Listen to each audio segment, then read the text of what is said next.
Всем привет, меня зовут Нина Заславская. В этом выпуске я вам покажу, как правильно построить форму на вот таких асимметричных бровях. У моей клиентки вот такая очень сильная асимметрия из-за шрамика, и бровки находятся прямо на разных уровнях. Начинаем построение мы, как обычно, с разметки и ставим ось симметрии. Сегодня я даже взяла линеечку, чтобы максимально симметрично построить бровки. И линейка мне в этом поможет, потому что на лицо очень сильная асимметрия. Но когда мы видим такую большую асимметрию, мы по максимуму должны сохранить свои волоски, чтобы брови по заживлению получились максимально натуральными, потому что, как мы знаем, там, где есть волоски, бровки заживают гораздо натуральнее и вообще никак не выделяются. Поэтому мы будем немножечко урезать с одной стороны, с той стороны, которая выше, а с той стороны, которая ниже, мы ее немного приподнимем и уберем вот эти нижние ненужные волоски. Так, я сделала разметку, это ось симметрии, и как обычно намечаю точки А, Б и С, начало брови, изгиб и кончик. После этого я переношу эти размеры на другую сторону.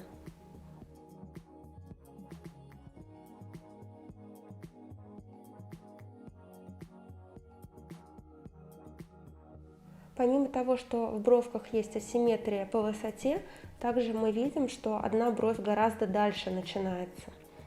Поэтому здесь мы будем добавлять. Ну и если мы вот так прикладываем в плоскость, мы видим все-таки, какая разница. Да? Одна гораздо ниже, другая выше. И сейчас мы выберем золотую середину, чтобы по максимуму внутри сохранить наши волоски. Примерно вот эту линию наметим. После этого я переношу все размеры на другую сторону.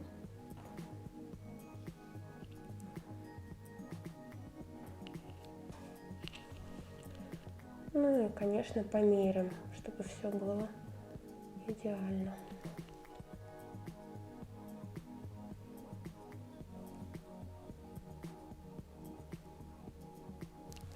После того, как я поставила главные точки, мне нужно найти точку изгиба, потому что здесь как раз-таки основная такая большая симметрия. И эта бровь, как мы видим, гораздо выше, чем вот эта.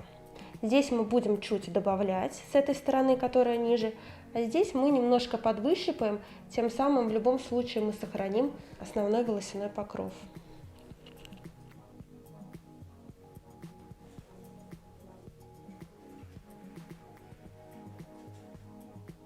Я сначала делаю наметки, только после этого соединяю все точки и смотрю, правильно ли я поставила их. Я наметила себе точки и сейчас соединю их вот такой простой линией, без всяких изгибов. Вот эту высоту мы, соответственно, переносим на другую сторону. И здесь у нас нет волосков, отсутствует полностью, ничего страшного, мы их нарисуем чуть позже. Самое главное, чтобы было симметрично. И я соединяю первую линию с точкой изгиба.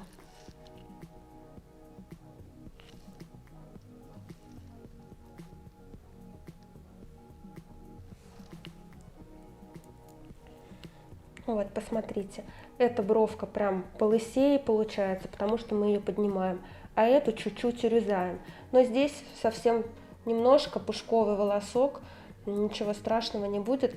Самое главное, основной волос мы сохраняем. После этого я могу проверить, правильно ли я построила вот эти подъемы с помощью простого дедовского способа. Это вот такая салфетка обычная. Как мы проверяем? Я прикладываю салфетку. Самое главное, чтобы она была ровно, то есть никаких перекосов вот здесь вот не должно быть, иначе мы съедем и сделаем неправильно. То есть я ставлю на первую точку и на вторую точку. И прежде всего я должна посмотреть на вот эти треугольнички, которые образовались. Вот один треугольник и вот второй треугольник. Если они равны, как у нас сейчас, видите, они прям одинаковые, значит, мы правильно выбрали и поставили точки подъемов.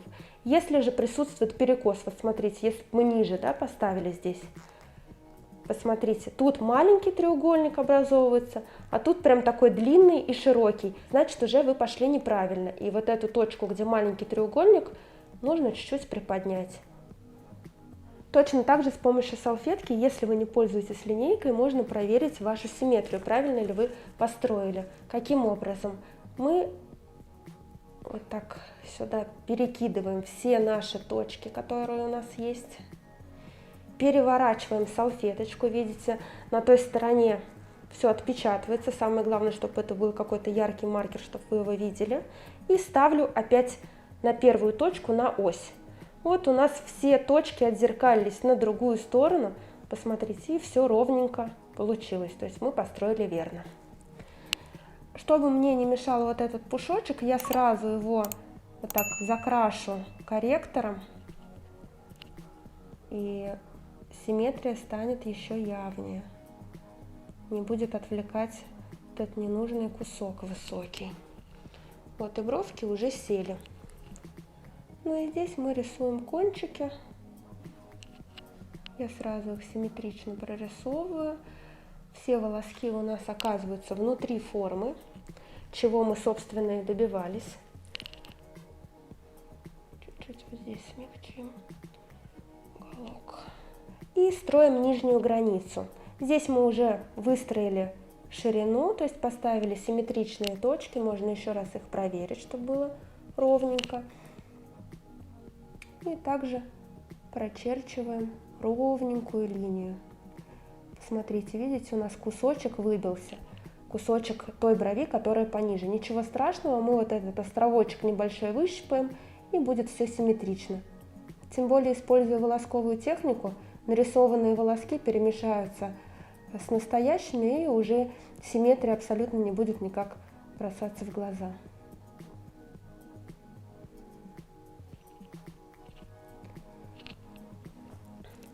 Так, одна бровка есть, и также я прорисовываю контур нижней границы на второй бровке. Обычно я рисую карандашиком, полностью заполняя пространство, чтобы была видна еще больше эта асимметрия. Но так как у нас волосковая техника, нам нет смысла закрашивать всю внутренность бровки, мы будем это уже выравнивать волосками.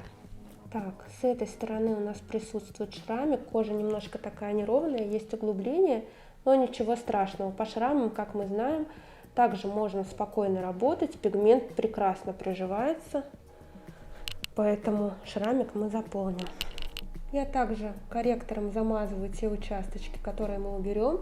Как вы видите, их совсем немного, хотя изначально казалось, что прям очень большая симметрия, и не знаю, как сохранить волоски, но здесь у нас все вышло, мы выровняли. И сейчас будем отрисовывать уже карандашиком лежа сами волоски. Прежде всего я подщипаю волоски, которые замазала корректором, чтобы они нам больше не мешались. Это, наверное, самое болезненное из всей процедуры. С этой стороны у нас только в начале, так как бровка росла ниже. А с другой стороны, с той стороны, которая повыше, мы подщипаем уголок. То есть урезаем бровки, получается, с разных сторон. Здесь сверху, а здесь снизу. И они выравниваются. Огромная ошибка в том, когда мастера, например, делают одну бровь по своей красивой форме, а другую берут, всю выщипывают и рисуют, без волос. То есть мы всегда, мастера перманента, должны смотреть на потом, как заживет.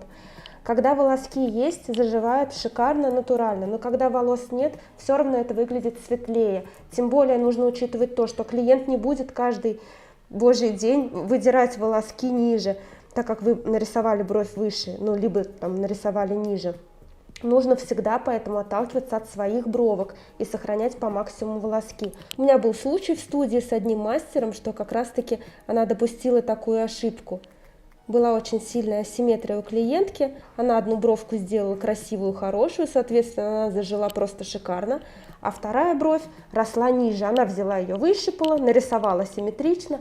Сначала-то брови яркие, вроде выглядит все шикарно, но потом, когда сошли корочки, нам присылает фотографию эта клиентка и говорит: у меня 3 брови. И действительно 3 брови оказалось, потому что одна своя красивая, которая по своей форме, а другая отросла ниже. Конечно же, клиентка не будет выдирать всю бровь, которая ниже.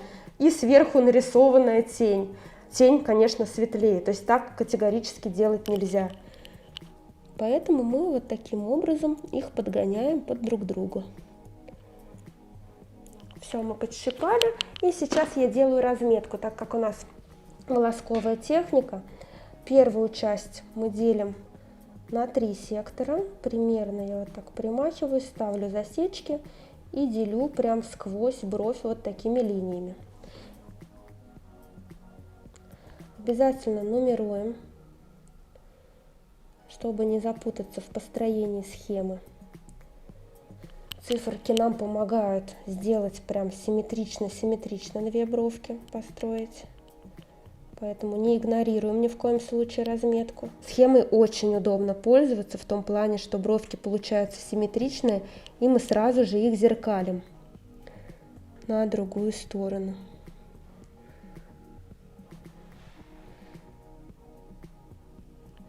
Так, и все, я до этого заточила карандашик вот такой тонкой лопаточкой, немножко со скосом. Самое главное, чтобы грифель был тонкий-тонкий, чтобы волосок прорисовался как можно тоньше. Я отталкиваюсь от своего направления роста волос. Мы смотрим, что бровки растут примерно в серединку, поэтому я выбираю смешанную технику, нашу с вами любимую. Она самая распространенная. Чаще всего как раз-таки мы ее и делаем. И смотрится она очень натурально и красиво.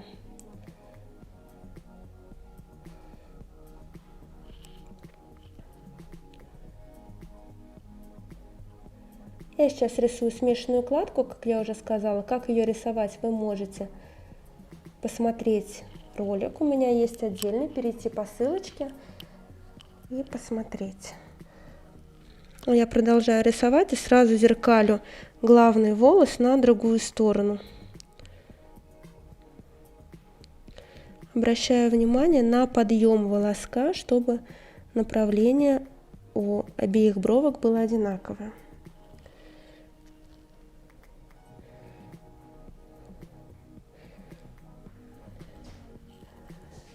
И также размечаю во 2 и 3 секторе.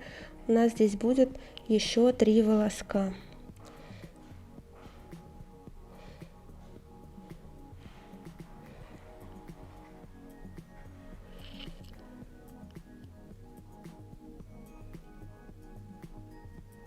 Я постоянно точу карандашик лопаточкой, то есть вот так положила на пальчик и с помощью резака прям стачиваю в тонкий-тонкий кончик. Чем он тоньше, тем вы потоньше прорисуете линию.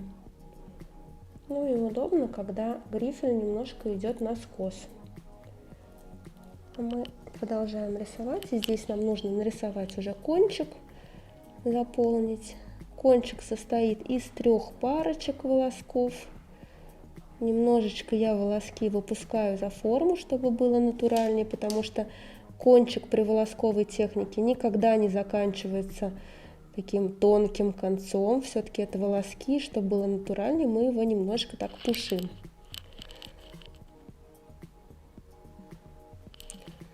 И могу сразу прорисовать изгиб. Когда я рисую изгиб, я всегда начинаю рисовать строго с точки 4. Это у нас точка апекса, самая высшая точка на брови.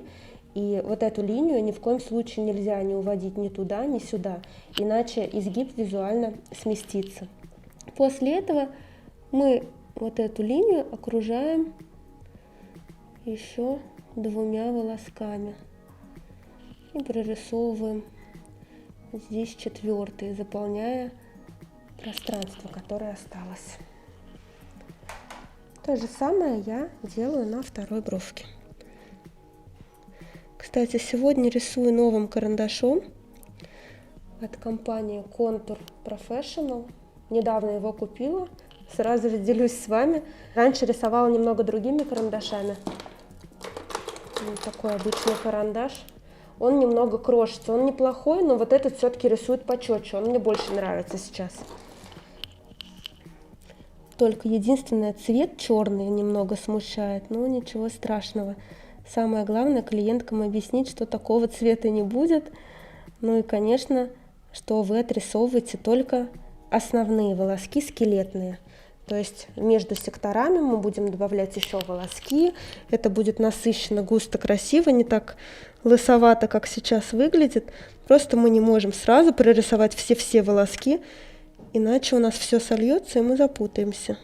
Но на практике обычно никто не пугается, всем даже нравится вот такой эскиз.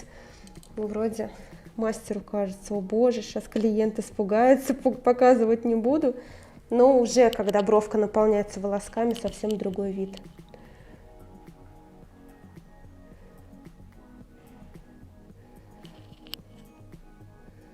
Так, и у нас остался первый сектор. Это волоски на головке. Тут самое главное — резко не менять направление, чтобы не было большой дырки вот здесь и не было некрасивых стыков. Все-таки бровка должна плавно закругляться. Но тут такой эффект веера, я так называю. Волоски очень плавно вот так раскрываются и могут даже немного поменять направление в самом начале. Но тут нужно ориентироваться всегда на свой рост волос. И если у клиентки сильно такие зализанные волоски, соответственно, мы рисуем более зализанные. Если торчком волоски, то мы рисуем более пушистые брови.